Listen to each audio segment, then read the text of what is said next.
Page 76, Turkish March from the ruins of Athens. 4/4 time, 1 flat, F major, D minor, I believe it's an F major. Right hand first. On these A's at the beginning, I do a 2-1-2. Now if it's in the second measure here, it's easier to do a 2-1 here to bring the, because you got an octave coming up. So if you want to do the first measure the same way, that's fine. And then the same pat fingering everywhere else you do it. Last line on page 76, you're here. Now here it is easier to do the 1-2-1. 1-2, because then you can come up third finger again. You're just using the same fingering for both measures. And again, I would stick with a 3-1-3-1 there in the last two measures on 76 here. This way you're in position at the top. And this is a little tricky here.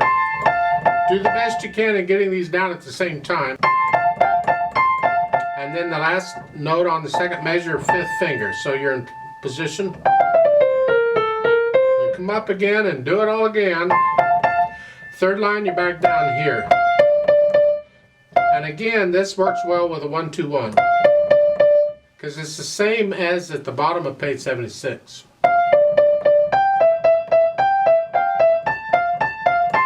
The last measure of the page, here. I typically would do a 1-3-2. Here.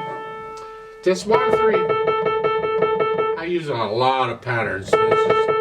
You should do it in both hands. You don't have to do it fast. Just get to where it's really comfortable. At the top of page 76, you're here. That's fine.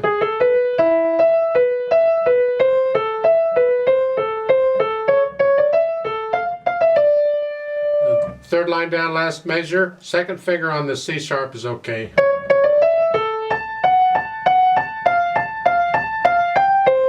Let's go over to page 79, the coda, it's here.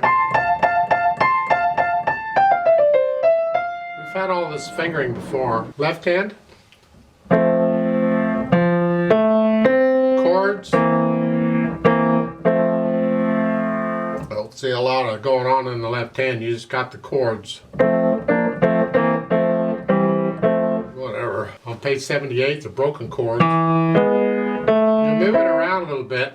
What you can do, if you don't want to do 5th finger in the second measure, because you're here, the first measure, and then here, you can use 4th finger instead. And then 2-1, if that's easier for you. Okay.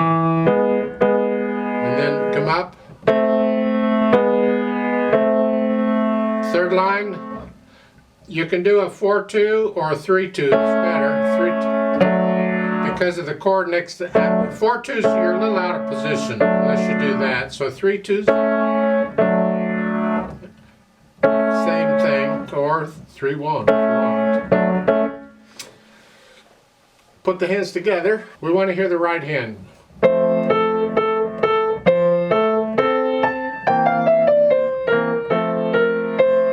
There's a rest at the end of the line.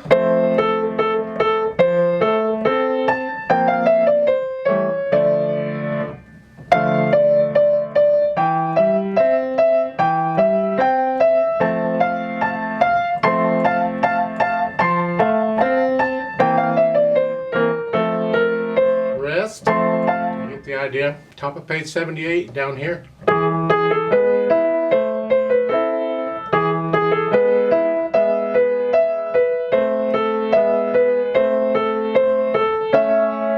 Just play this legato in the left hand here in the second line.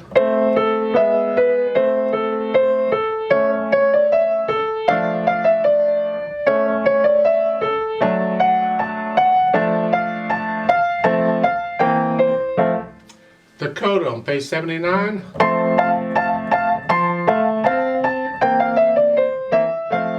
No big deal, I hope. on page 80, the end of the coda. We've done all this before. Then go down to the third line here. This is like finally you're ending it with a here we're done. Now these are quarter notes in the left hand. So we want to hear the rest. So it's 1, 2, 3, 4, 1, 2, 3, 4, 1, 2, 3, 4, 1, 2, 3. But you kind of got a handle on the fingering and how the hands work together. Go back and put in the articulation. It's for the right hand. The left hand, you pretty much stay legato except for the rests. And so it's here. And these can be short staccatos. Now, for the sake of keeping the video a little shorter, I'm going to go ahead and put in the dynamics also. But typically I would do all the articulation first, and then I'd go back and add the dynamics. Let's try and do them both at the same time. So at the beginning we're sort of medium loud, moderately loud, sort of loud. That's the right hand. The left hand needs to stay soft out of the way. Plus we have the staccato. Nice short staccatos.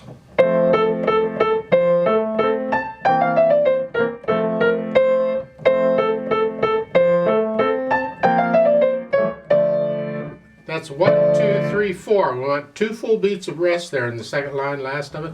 1, 2, 3, 4. And this, the left hand's legato here. Now here, the 2-note slurs in the right hand. Dee-dee, dee-dee.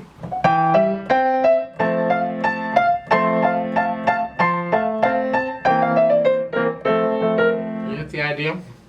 It's the same articulation as you had on the other page, except you're playing 2 notes at a time. Go down to the third line. You're here. And these are accents here. Give them a little extra. Accents in the left hand.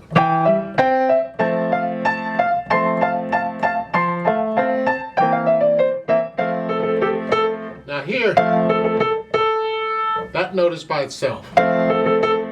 It's a march, and it needs to feel like a march. Left, right, bottom, bum, bum, bottom, bum. Top of page 78. Now coming down, we want a little bit of contrast. We don't want it all out all the time, I hope. So 78, you come down a little bit, sort of soft. Keep in mind, it's still a march though. So your accent and staccatos. Right hand, left hand, just play it soft legato.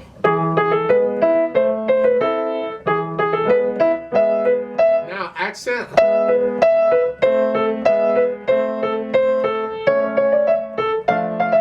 Third line down, second measure.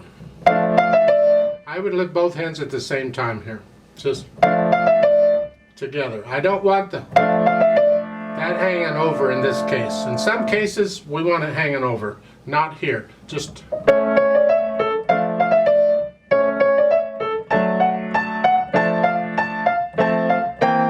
then you go on.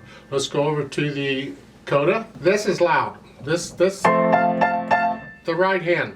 The left hand can come up a little bit, but keep it under the right hand.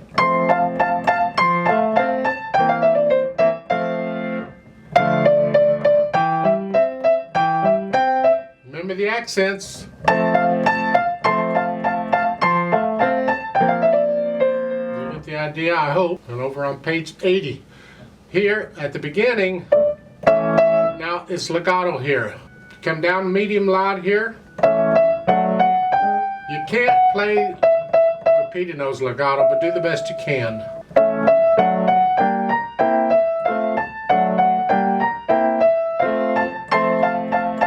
So this little bit in here,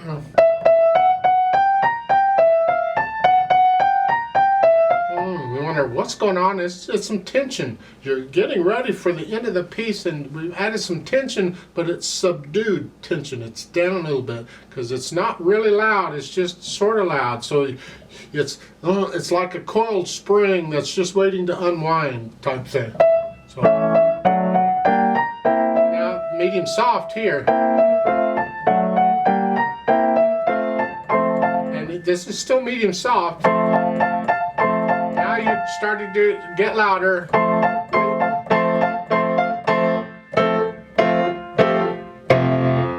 finish it fortissimo myself, but the idea is it's that tension builds up between the harmony and the dynamics, and the combination of the two, and what he's doing here is like, ooh. Speed-wise, allegretto, I think that's about as fast as I'd play it. I'm sure you'll find recordings of this.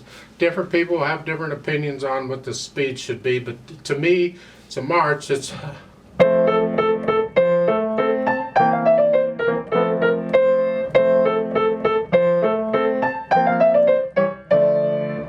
to me, that's about what it is. And that finishes this book out.